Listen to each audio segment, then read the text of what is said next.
Hey everybody, welcome to Rambler's Diner. Thanks for stopping by today. We're happy to have you. We're going to do something a little bit different today. Today we're using the smoker and we're going to make some pulled pork. And the reason that we're going to do that is because we like to have a little bit of pulled pork and a little bit of brisket, that kind of meat saved up for when we want to create different kinds of things on the griddle. Or sometimes we even use it in the house, or sometimes we even just have like a pulled pork sandwich or something like that. So today we're going to put together a pulled pork for you. We're going to show you how we do that. And then over the course of the next few weeks, we'll pull a little bit at a time out of the freezer and we'll show you what we do to use it when we have different items on the griddle. We hope you enjoy what you see today. And if it inspires you to do something new or interesting for you, give us a thumbs up. And if you haven't subscribed already, please subscribe to our channel. It sure does help our fledgling little channel, and we really appreciate it. So if you're interested to see how we do this, stick around and watch. Okay, to get going, first thing I like to do is I like to light up my smoke tube. I've got it sitting here full of pellets, ready to go. Whether that's necessary or not, that's up to debate, but I like to do it, so I'm going to do it. I've got my torch here ready to go, and so we're going to light it up.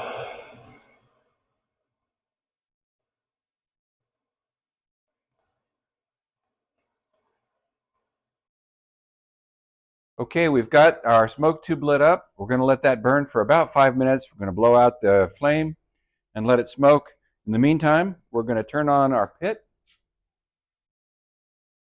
And we're going to set it to 225 degrees.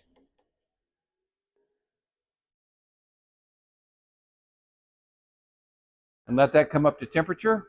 In the meantime, we're going to go spice up our pulled pork or our pork butt so that we have the kind of pulled pork that we want. And what we want to do, what we want to achieve today is to have something that we can make into tacos, make into pulled pork sandwiches. So it's going to be kind of a generic flavoring with salt, pepper, onion, and garlic. Just pretty basic. We can add other flavorings, and we're going to try to keep it low on the salt, heavier on the other spices. All right, so this actually says garlic salt, but this isn't garlic salt. I'm just using my own mixture of garlic, onion, salt, and pepper. And it's kind of pepper heavy, kind of onion heavy, kind of garlic heavy, which means it's a little bit on the light side on the salt, which is kind of what we want to achieve. We need to cut back on our salt anyway. And we can always add salt to it later if we need to. But this is my own blend. So even if you see garlic salt here, it's not really garlic salt. It's my blend. So we're going to go ahead and we're going to season this liberally and get it on all sides.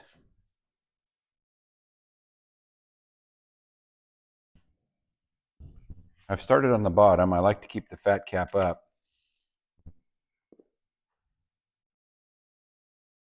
I'm going to have to wipe down this bottle when I'm done because I touched the meat.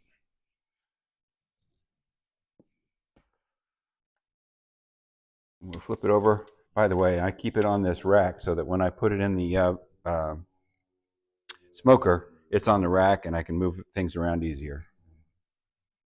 This is the fat cap side. We're going to have the fat cap side up, so I season the bottom first.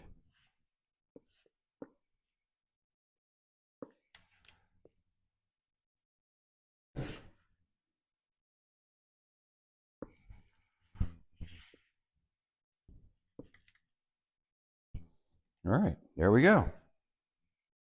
All right, it's time to put this on the smoker. I'm going to put it here on the upper rack. And I have a meter thermometer, but my meter thermometer for some reason is not working right now. So I'm going to use the thermometer that came with the Pit Boss. I'm going to go right here in the center so that we get right in the middle of the meat. And we'll keep a watch on that. I'm going to estimate it's going to take about 4 hours, or we'll have about 4 hours, maybe 5 hours worth of smoke time. And then after that, we'll put it in a tin foil tray, cover it up with foil, and then we'll let it finish off. Total cooking time is going to be 7 to 8 hours, I believe.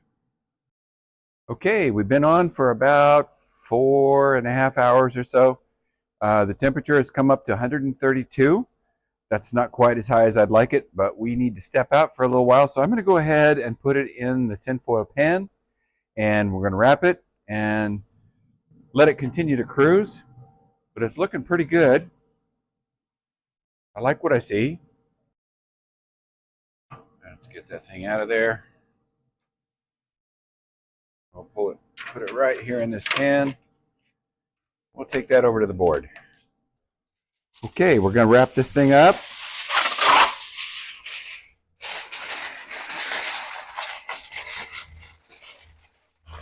Get it nice and tight. More natural juices will come out. It will steam itself, braise itself. And the other thing I'm going to do when we put it back in here is I'm going to crank up the temperature to 250. So back in we go. Close this baby down. We're going to come over here and we're going to hit that button and we're going to crank it up to 250.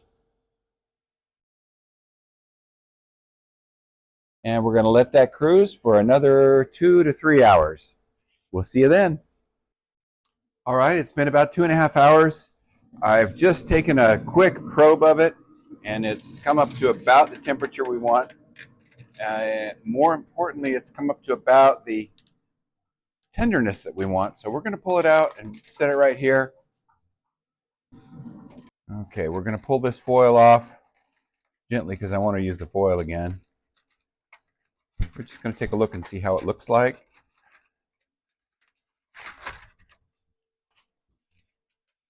Okay, looking pretty good. And let's probe it to see how tender it is. You can see it pretty much goes in like butter. And we're looking at about 197, 198 degrees. 199. 199. 199. So I'm satisfied that this is ready to be pulled pork in terms of tenderness. Now what we're going to do is we're going to wrap it back up. Keep the foil on it. I've put this towel down on my table so it's got some insulation underneath. And now we're going to take another towel and put it over top. And we're just going to let it rest here for a couple of hours. Let it come down to temperature kind of naturally. It is about 107 degrees here in the Phoenix area today. So it's going to take a while for it to cool off. But eventually it will, and we'll come back when it's time to give it a pull. Okay, everybody, we're experiencing some microphone problems, so we're going to attempt to do this without the mic. Don't know whether it's going to be possible or not. First, let's see if we can remove that bone.